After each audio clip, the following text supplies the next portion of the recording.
What's up, viewers? I feel like I've been sharing enough 30-day challenges with you that I may have given the false impression that if I start it, I finish it. I never walk away, let go, or look for something that will better serve me at the time. And that's definitely not the case. So I thought I would take a moment to share some of the 30-day challenges that I started and didn't finish.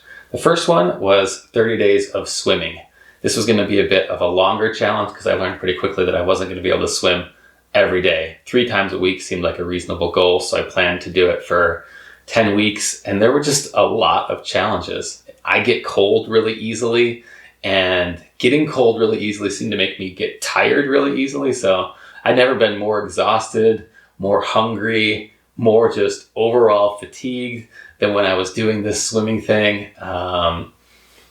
I started having some issues with my stomach that I thought maybe was related to accidentally swallowing or getting, water in my nose, and who knows what's in that pool water, right? So I invested in a snorkel, in nose plugs, a swim cap to protect the hair. It just felt like more and more gear kept being necessary. Of course, the goggles to keep the water out of your eyes, but sometimes the goggles leak.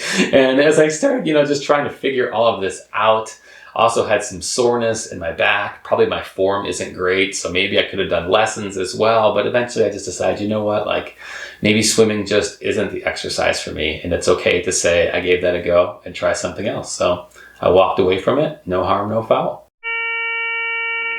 Another 30-day challenge that I started and didn't finish was 30 days of sewing. Sewing seems like such a cool, useful skill. So I got myself a little sewing kit and was learning different basic stitches and whatnot, following some YouTube tutorials. And it was kind of neat, but then eventually just didn't really hold my attention. Even though it's somewhat practical, I kind of learned that probably a lot of stuff you're going to do with a sewing machine, you're not actually going to do by hand.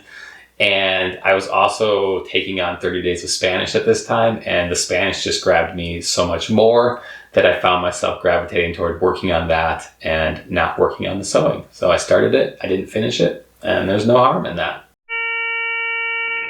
Shortly after the pandemic hit and we were all on lockdown and we just couldn't go out, couldn't socialize, nothing, I thought I would do 30 days of dancing. So I started Googling easy dance tutorials on YouTube to try to follow along. And what I found is easy is not always that easy, either because of the skill level or because of the poor quality of the teacher. And in either of those cases, instead of feeling like you're having fun, you just end up feeling kind of, incompetent and uncoordinated, and it really wasn't fun. So after struggling through several easy dances in my failed attempts to learn them, I ended up getting rid of that one.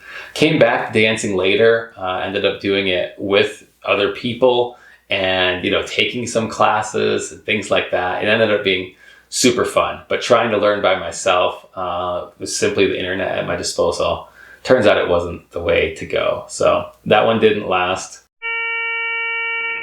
And then finally, probably 4 years ago or so, maybe more, I was trying to learn as much Gen Z slang as I could. So I was asking my college freshmen for some help, and I was learning all of these phrases and trying to use them both in the classroom and with my friends and family. And I found that students were somewhat amused, but it wasn't necessarily really creating a deeper connection between me and them. And family and friends who are not members of Gen Z were just incredibly annoyed. Like, Mark, if you say mood one more time or something, it's just it didn't really do much for me. I didn't feel like it made me better at communicating, which I think is the whole point of, learning new ways to communicate. It wasn't like, oh, this is a great way to express an idea that I didn't already have a good way to express or whatnot. I mean, distinguishing between a bop, a banger, and a jam, for example, what's even happening right here? So